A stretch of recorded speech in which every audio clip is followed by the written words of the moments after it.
Oke, bismillahirrahmanirrahim. Assalamualaikum warahmatullahi wabarakatuh.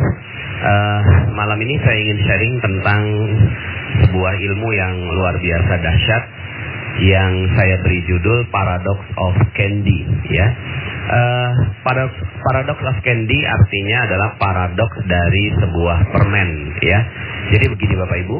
Kalau seandainya saya punya permen misalnya, ya, saya punya permen di saku celana kanan saya, ya, lalu kemudian saya kasihkan kepada Bapak Ibu semua, ya, kepada sahabat semua, saya kasih permen, tapi nggak ada bungkusnya. Pas kebetulan memang itu udah nggak ada bungkusnya, tapi masih ada isinya lah. Saya kasih dengan tangan saya. Apakah sahabat semua mau terima permen saya?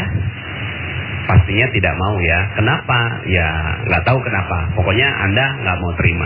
Ternyata di sebelah kiri saya ada sebuah permen yang lain. Ternyata permen ini masih ada bungkusnya, ya. Lalu kemudian masih rapi gitu. Oh ya, saya bilang sama Anda, oh alhamdulillah nih masih ada satu permen yang ada bungkusnya. Saya kasihkan kepada Anda. Kira-kira Anda mau terima nggak kira-kira? Mau terima ya pastinya ya. Oke. Sekarang ketika Anda makan, ya, ketika Anda makan permen itu di hadapan saya, apa yang Anda lakukan terhadap bungkusnya? Ternyata bungkusnya Anda buka dan Anda buang. Sebenarnya Anda maunya apa sih, gitu kan? Kan tadi saya udah kasih yang nggak ada bungkusnya, tapi Anda nggak mau terima. Tapi pas saya kasih yang bungkusnya dibuang juga, gitu kan? Nah, inilah yang disebut sebagai paradox of candy, ya, sebuah keanehan kita terhadap perilaku terhadap permen. Sebenarnya kita inginkan apa? Yang kita inginkan sebenarnya kan isinya. Kita nggak butuh bungkusnya pun kita ya nggak mau kita makan juga, gitu kan? Kita buang, gitu kan, bungkusnya. Tapi kenapa kok kita butuh bungkus, gitu? Itulah kita, ya, kita nggak mau terima isi kalau nggak ada bungkusnya. Nah, Bapak Ibu, ilmu ini sesuai sekali dengan ilmu rezeki. Makanya ini menjadi rahasia yang tidak semua orang mengetahui tentang ilmu ini, ya. Ilmu ini berkata bahwa rezeki itu tidak mungkin datang tanpa bungkus. Rezeki tidak mungkin datang tanpa bungkus. Dan bungkusnya itu bukan rezeki. Bungkusnya itu sesuatu yang kita tidak butuhkan sama sekali, ya. Jadi rezeki itu datang pada kita, itu pasti bawa bungkus Bapak Ibu, ya. Jadi rezeki itu pasti ada bungkusnya. Apa itu bungkusnya? Bungkusnya itulah musibah, ujian, ya, kemudian masalah dan hal-hal yang kita tidak suka, gitu ya. Ketika masalah, musibah, ujian, bencana dan seterusnya itu datang pada hidup kita, biasanya, ya, semua itu orang menolaknya, ya. Jadi ketika masalah itu datang, banyak orang menolak dari masalah itu. Kenapa? Karena dia tidak mau menerima masalah, karena dia nggak butuh bungkusnya. Yang dia butuhkan itu adalah isinya. Tapi Bapak Ibu, tidak ada permen yang datang tanpa bungkus. Permen datang pasti dengan bungkusnya. Maka ketika ada seseorang kasihin bungkus permen pada Anda, berbahagialah, karena di baliknya pasti ada permennya. Begitu juga Allah kasih masalah, kasih musibah, kasih ujian, kasih bencana pada kita. Maka terimalah dengan lapang dada, terimalah dengan ikhlas, terimalah dengan ridho, terimalah dengan hati yang penuh kelapangan, ya, terhadap semua masalah, ujian dan cobaan yang datang pada diri kita. Kenapa? Karena orang yang mengerti tentang hakikat rezeki akan mengatakan, yes, ini dia bungkusnya. Allah meletakkan isinya di baliknya, ya. Nah, permasalahannya begini. Ada banyak sekali orang yang akhirnya merasa bahwa rezekinya seret. Sebenarnya bukan rezekinya seret, tapi karena nggak paham tentang hakikat rezeki, nggak paham tentang ilmu permen ini, akhirnya rezekinya kelihatannya seret. Padahal sebenarnya rezeki itu banyak sekali datang pada kehidupan kita. Cuma kitanya yang menolak rezeki. Ya, jadi kita yang menolak rezeki. Sekali lagi, kitalah yang menolak rezeki. Bukannya rezeki yang nggak ada, tapi kita yang menolak rezeki. Contoh, bagaimana kita menolak rezeki? Misalnya seorang ibu ya lagi ngejemur pakaian, ya tiba-tiba pas lagi ngejemur turun hujan, ya pas turun hujan itu apa yang dikeluarkan oleh seorang ibu, ya maka dia akan katakan begini, ya hujan, ya padahal siapa yang mengatakan bahwa hujan itu bencana? Siapa yang mengatakan hujan itu musibah? Hanya seorang ibu yang lagi ngejemur. Padahal hujan itu adalah rezeki. Cuma karena pas saat itu bertepatan dengan kita lagi ngejemur, maka hujan sepertinya jadi bencana, musibah, masalah terhadap baju kita. Ya, padahal itu adalah rezeki. Tapi saat itu datang, kita bilang begini, ya hujan. Saat kita tidak menerima bungkusnya, maka permennya pun hilang. Hush, ya. Nah, saya mengibaratkan seperti begini, Bapak Ibu ya. Seperti seorang kurir yang bawa paket ya. Nah, bawa paket datang ke rumah kita. Paketnya itu yang terlihat duluan apanya? Bungkusnya ya. Nggak mungkin seorang kurir datang tanpa bungkus. Dia pasti bawa bungkusnya. Dia bilang, "Pak, apakah benar Bapak namanya A?" "Oh iya benar. Silakan tanda tangan di sini, Pak. Ini adalah paket rezeki untuk Bapak." Nah, kemudian kalau seandainya kita bilang, "Oh maaf, saya nggak suka bungkusnya, tolong buka dulu ini," gitu kan, isinya. Saya baru mau tanda tangan kalau saya mengerti tentang isinya ini apa. Kata si kurir, "Oh maaf Pak, SOP-nya nggak begitu. SOP-nya adalah Bapak tanda tangan walaupun hanya ngeliat bungkusnya. Saya nggak ngerti isinya apa. Pokoknya Bapak terima aja bungkusnya," gitu kan. "Oh nggak mau, saya nggak mau terima bungkus. Saya hanya mau terima isi." Maka yang terjadi adalah sang kurir itu pergi meninggalkan kita. "Maaf Pak, saya nggak bisa kalau seandainya buka bungkusnya di depan Bapak." Ya, akhirnya yang terjadi apa? Kita sedang mengusir kurir yang membawa kado untuk kita. Nah, setiap hari kurir rezeki itu namanya malaikat pembawa rezeki. Ada yang tahu siapa namanya malaikat pembawa rezeki? Namanya malaikat Mikail alaihi salam. Nah, malaikat Mikail ini saya bayangkan malaikat Mikail itu bawa kotak-kotak rezeki Bapak Ibu ya. Malaikat Mikail itu bawa kotak rezeki. Cuma dia bungkus berupa bungkusnya. Nah, ada orang yang mau nerima bungkusnya lalu kemudian dia dapatkan rezeki berlimpah. Tapi ada banyak orang yang dia tidak mau terima bungkusnya, maka sebenarnya dia sedang mengusir malaikat Mikail alaihi salam. Akhirnya malaikat Mikail pergi meninggalkan kita ya. Nah, sekarang pertanyaan saya, berapa banyak Anda mengusir malaikat Mikail? Berapa banyak Anda mengeluh terhadap sesuatu yang Anda tidak suka? Jalanan macet, Anda keluhkan, "Aduh, macet." Sebenarnya apa yang terjadi? Anda sedang mengusir rezeki. Turun hujan? Iya, hujan. Anda sedang apa? Mengusir rezeki. Aduh, banjir. Anda sedang apa? Sedang mengusir rezeki. Wah, sekarang kok ya gaji malah diturunin ya. Lalu kemudian Anda mengeluh dengan itu. Sebenarnya apa yang sedang Anda lakukan? Anda sedang mengusir rezeki. Ya. Waduh, di PHK Anda nggak suka dengan itu. Sebenarnya Anda sedang apa? Sedang mengusir rezeki. Sekarang pertanyaan saya, berapa banyak rezeki yang sudah Anda usir setiap hari? Jadi sebenarnya yang paling mudah adalah menerima rezeki. Yang tidak mudah adalah menolak rezeki.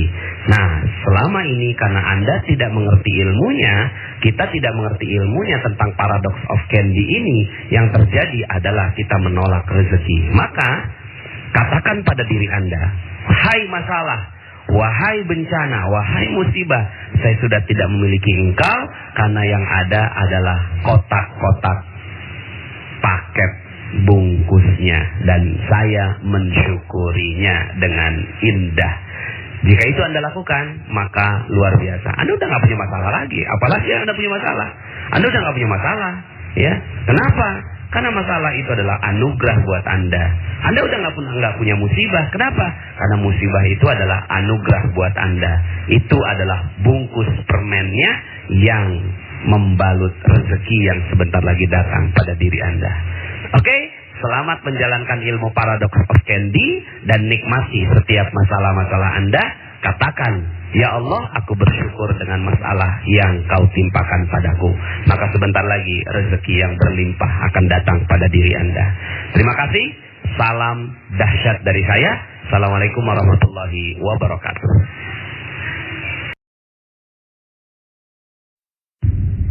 Bismillahirrahmanirrahim. Assalamualaikum warahmatullahi wabarakatuh. Bagaimana kabarnya sahabat magnet rezeki semua? Semoga selalu dalam keberkahan dan kemuliaan dari Allah Subhanahu wa taala. Bagaimana materi-materi magnet rezekinya? Mudah-mudahan bisa membuka cakrawala berpikir Anda semua, kita semua, dan setelah itu insya Allah rezeki Anda berlimpah ruah, ya. Oke, pada kesempatan kali ini saya ingin menambahkan dosis dari ilmu tentang paradox of candy, jendela buram, dan yang terakhir adalah tips jeruk nipis, ya. Nah, ini berbicara tentang cicak dan jerapah, ya. Bapak Ibu, saya suka sekali dengan dua makhluk Allah ini, ya. Dan dua makhluk Allah ini bisa menjadi pelajaran yang berharga untuk kita semua. Yang pertama adalah cicak. Cicak ini Allah berikan menjadi makhluk yang kita lihat setiap hari, gitu ya. Jadi dia ada di dinding kita, ada di langit-langit kita, gitu ya. Kemudian ada di rumah kita, ya. Mudah sekali kita lihat makhluk yang satu ini. Uniknya adalah cicak ini makanannya terbang, Bapak Ibu, ya. Makanannya itu nyamuk, sementara dia nggak bisa terbang. Ini kita semua sudah tahu, ya. Tapi coba kita pikirkan betapa Allah Subhanahu wa taala memberikan rezeki yang unik bagi cicak, gitu ya. Cicak nggak bisa terbang. Kalaulah kita jadi cicak, apa yang kita katakan kepada Allah? Ya Allah, ini nggak adil sekali, gitu ya. Kenapa kok rezeki saya malah terbang, sementara saya nggak dikasih bekal yang cukup untuk mengejar makanan saya. Tapi cicak tidak melakukan itu. Dia hanya diam-diam merayap, gitu ya. Kalau kemudian datang seekor nyamuk, ya, datanglah seekor nyamuk, dan lagu ini bagus sekali, ya. Cicak-cicak di dinding diam-diam merayap, datang seekor nyamuk. Bahwa yang menciptakan rezeki itu bukan kita. Yang menciptakan rezeki itu adalah Allah. Datang seekor nyamuk, ya. Baru kemudian di situ hab. Nah, ilmu hab inilah yang kita pelajari, gitu ya. Ilmu menangkap nyamuknya itu. Tapi sebelum nyampe ke ilmu hab, Bapak Ibu, pernah nggak Bapak Ibu melihat ada cicak yang jatuh, ya, dari langit-langit, kemudian tiba-tiba si cicak ini jatuh ke lantai, ya. Itu nyamuknya udah dikit lagi, Bapak Ibu, ya. Itu lidahnya udah menjulur, gitu ya. Terus kemudian sedikit lagi itu nyamuk kena. Tapi kemudian akhirnya si cicak tidak berhasil menangkap nyamuk dan akhirnya dia terjatuh, Bapak Ibu. Nah, coba kalau seandainya yang jadi cicak sekali lagi adalah kita, apa yang kita lakukan kepada Allah Subhanahu wa taala? Apakah kita mengatakan demikian? Ya Allah, sungguh nggak adil. Pokoknya saya udah frustasi, saya stres, saya udah nggak mau lagi nyari makan. Ya udahlah, pokoknya terserah engkau. Kalau seandainya saya mati, terserah deh, gitu kan? Apakah itu yang kita lakukan? Ya. Dan sayangnya, sebagian di antara kita sering melakukan itu, Bapak Ibu. Ya. Rezeki kita memang Allah sudah desain sedemikian agar Allah tahu siapa yang benar-benar berusaha, siapa yang benar-benar bekerja, dan Allah Subhanahu wa taala ingin lihat kesungguhan kita. Tapi kemudian ketika kita jatuh, maka sebenarnya Allah Subhanahu wa taala ingin memberikan gambaran pada diri kita bahwa sebenarnya bukan kitalah yang mampu untuk menarik rezeki itu, tidak sama sekali. tapi Allah Subhanahu wa taala yang berikan rezeki untuk kita. Kalau Allah mau, maka tidak mudah saja nyamuk itu datang pada si cicak gitu ya. Nah, Bapak Ibu yang dirahmati Allah Subhanahu wa taala, akhirnya cicak ini tetap saja dia naik kembali, diam lagi ya, bersungguh-sungguh lagi, bersabar lagi untuk kemudian datang nyamuk yang berikutnya. Nah, Bapak Ibu, semoga kita bisa mengambil hikmah dari kisah nyamuk ini. Nah, kisah yang kedua, atau kisah nyamuk dan cicak ya. Kisah yang kedua adalah tentang jerapah. Saya terkaget-kaget ketika menemukan fakta ini, Bapak Ibu, bahwa ternyata jerapah itu sejak waktu bayi, ketika lahir bayi, ya kakinya kan panjang sekali Bapak Ibu ya. Lalu kemudian si bayi ini langsung berusaha untuk berdiri. Tapi Bapak Ibu, oleh ibunya sendiri, ini si jerapah ditendang Bapak Ibu sampai jatuh. Bayi jerapah ini ditendang oleh ibunya sampai jatuh. Lalu kemudian si bayi jerapah ini naik lagi, berdiri lagi, mencoba untuk berbangun lagi, ditendang lagi sama ibunya. Dia berdiri lagi, ditendang lagi sama ibunya. Berdiri lagi, ditendang lagi sama ibunya. Berdiri lagi, ditendang lagi sama ibunya. Sampai kemudian akhirnya sang bayi jerapah itu kakinya kuat. Lalu kemudian dia tidak akan pernah melipat lagi kakinya sampai meninggal dunia. Bapak Ibu, kesannya tega ya gitu ya. Kesannya tega banget gitu loh. Seorang ibu kok ya bisa menendang anaknya atau bayinya sendiri. Masih bayi loh gitu kan. Tapi ditendang. Tapi begitulah kehidupan. Allah ingin menggambarkan kehidupan jerapah. Bahwa ya ibunya jerapah ini punya niat yang sangat-sangat baik untuk menjatuhkan sang bayi jerapah ini. Tapi kemudian ya si bayi jerapah ini nggak paham kenapa saya harus jatuh gitu ya. Tapi untungnya bayi jerapah ya bayi jerapah Bapak Ibu ya. Dia naluriahnya adalah ketika dia dijatuhkan dia tidak protes. Coba kalau seandainya bayi jerapah itu adalah kita, mungkin ya yang kita lakukan adalah melapor ibu kita ke pengadilan Bapak Ibu ya. Mungkin saat itu ya kita marah-marah sama ibu kita dan seterusnya. Tapi inilah bayi jerapah yang ketika dia ditendang, dijatuhkan, dia bersabar dan mengikuti prosesnya.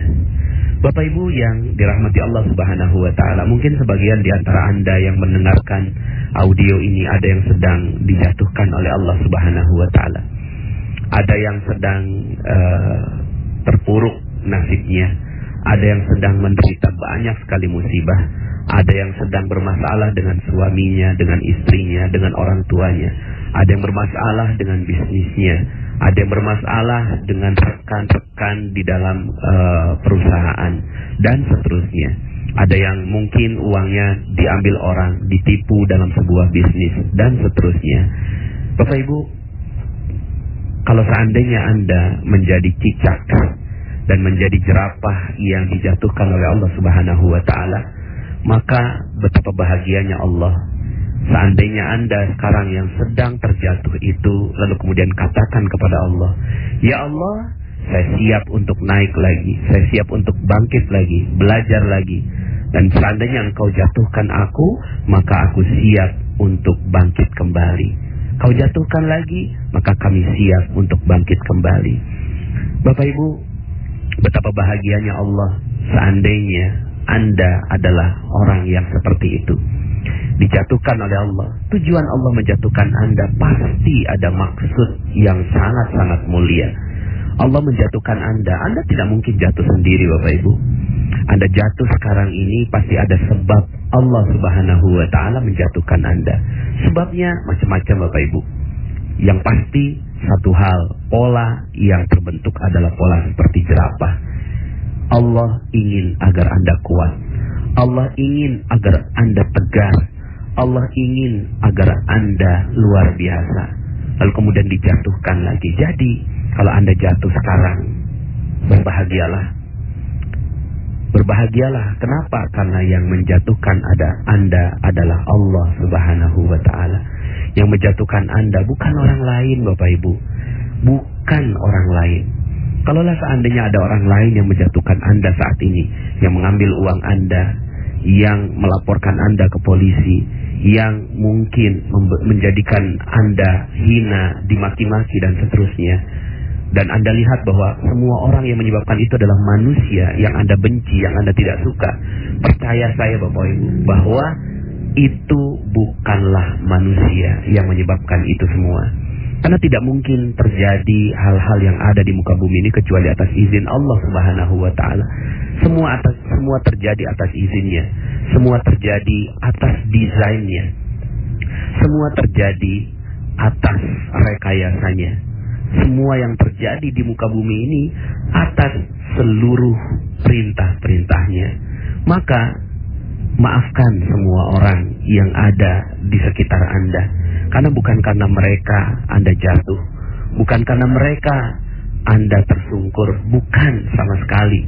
Tapi Anda jatuh karena Allah Subhanahu wa taala ingin melihat Anda tegar, ingin melihat Anda menemukan kesalahan-kesalahan Anda, ingin melihat Anda belajar lebih baik lagi, ingin melihat Anda menangis dan menyebut namanya. Lalu kemudian Anda bangkit kembali seperti bayi jerapah yang siap untuk berdiri. Bapak Ibu yang dirahmati Allah Subhanahu wa taala. Sekali lagi, jika Anda sekarang sedang berat, maka nggak usah sirami diri Anda dengan jeruk nipis Bapak Ibu, ya. Nggak usah, ya. Sudah lepaskan jeruk nipisnya dan terima kejatuhan Anda sebagai satu paket dari rezeki Anda. Satu paket. Fa inna ma'al usri yusra. Inna ma'al usri yusra. Sesungguhnya bersama kesulitan ada kemudahan. Sungguh bersama kesulitan ada kemudahan. Di balik kesulitan yang sedang menimpa Anda sekarang ini, ada sebuah janji Allah Subhanahu wa taala yang menginginkan Anda menjadi manusia yang luar biasa. Kuntum khaira ummatin ukhrijat linnas. Kalian adalah sebaik-baik manusia yang dikeluarkan oleh Allah Subhanahu wa taala untuk manusia yang lain. Maka tunjukkan bahwa Anda adalah manusia yang mulia. Tunjukkan bahwa Anda adalah manusia yang terbaik. Manusia terbaik bukan berarti orang yang gak pernah gagal Bapak Ibu. Tidak. Manusia yang terbaik bukan berarti orang yang tidak pernah salah. Manusia yang terbaik bukan berarti orang yang tidak pernah berdosa. Tapi manusia yang terbaik adalah ketika mereka melakukan dosa, kesalahan, kelalaian, kehilafan, lalu kemudian mereka bangkit dan berdiri, sekedar meminta ampun kepada Allah Subhanahu wa taala dan siap untuk menerima babak kehidupan baru yang jauh lebih baik. Saya doakan tulus dari hati saya yang paling dalam agar Anda semua yang mendengarkan audio ini menjadi manusia-manusia terbaik di muka bumi yang siap memberikan karya terbaiknya untuk umat manusia. Terima kasih, saya Nasrullah. Sampai jumpa dalam audio-audio berikutnya. Assalamualaikum warahmatullahi wabarakatuh.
you.